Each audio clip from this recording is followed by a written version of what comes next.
Deus deixou muito claro qual é a marca da besta. Sendo assim, eu tenho uma pista para o que seria a marca da besta. Se o Apocalipse todo é uma dinâmica do diabo imitando a Deus, para eu saber o que é a marca da besta, eu tenho que saber o que ele está imitando. A marca de Jesus, ou a marca de Deus, a marca... O que seria? Vamos raciocinar. Eu quero deixar bem claro isso, pessoal. Vejam bem, a chave hermenêutica é essa. Para eu saber o que é a marca da besta, eu tenho que saber o que ela está falsificando. Vou dar um exemplo para vocês. Se eu falar o seguinte, olha, a Polícia Federal acabou de apreender 4 toneladas, estou exagerando. A Polícia Federal acabou de apreender 28 caixas de Rolex falsificado.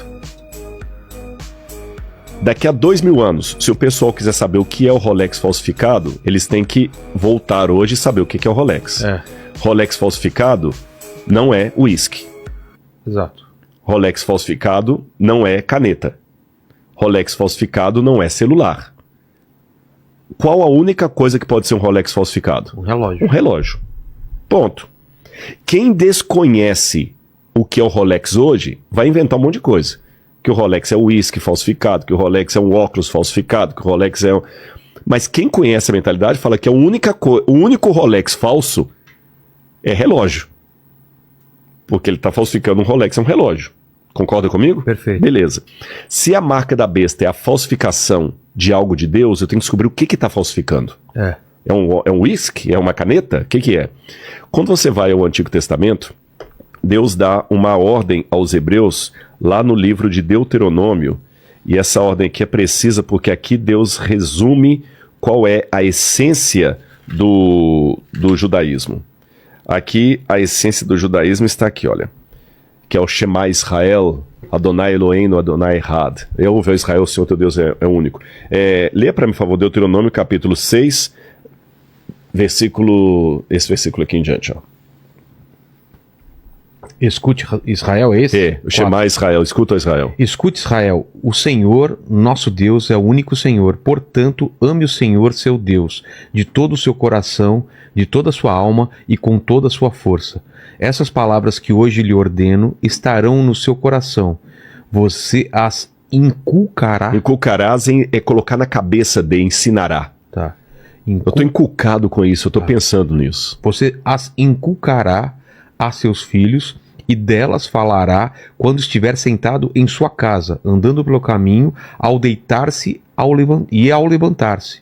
Também deve amarrá-las como sinal na sua mão. Isso. E que mais? Continua. E elas lhe serão por frontal entre os olhos. Onde frontal entre os olhos é onde? Na testa. Na testa. E você as escreverá nos umbrais da sua casa e das suas portas. Olha que interessante. Quando você foi a Jerusalém, você viu alguns judeus com uma caixinha preta aqui e amarrada aqui, né? Eu não entendi. Né? Aquilo ali é o tefilim.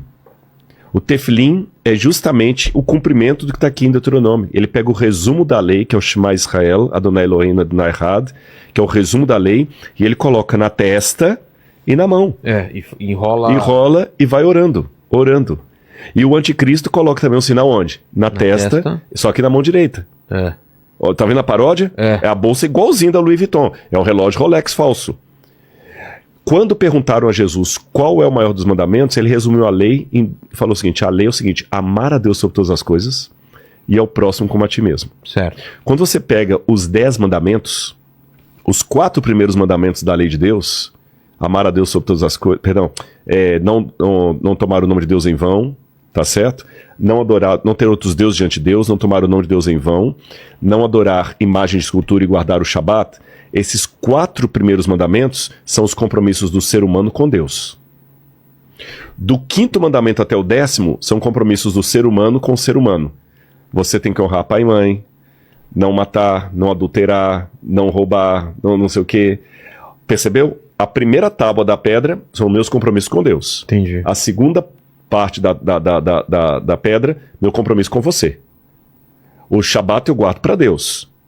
O não adulterar é compromisso com a minha esposa. O não adorar imagem e escultura é com Deus. Honrar pai e mãe é com os meus pais. E Jesus falou, disso resume a lei. Amar a Deus é o semelhante. Aí quando você vai para o Apocalipse, a parte que abre justamente a besta é Apocalipse capítulo 11, versículo 19, que fala o seguinte: viu um sinal no céu e eis o santuário de Deus aberto no céu, e dentro do santuário a arca da aliança no seu santuário.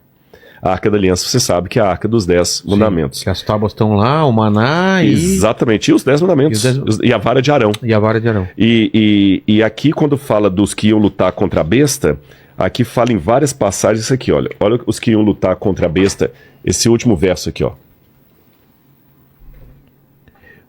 O dragão ficou? Isso. O dragão ficou irado com a mulher e foi travar guerra com o restante da descendência dela. Por que com o restante da descendência dela? O que sobrou dela? Porque a mulher lá na frente vai se juntar com o dragão. Certo. Com a besta. É. Então o que sobrou dela? Porque ela mesma virou a casaca. É o que sobrou do cristianismo. O dragão vai travar guerra com o que sobrou do cristianismo.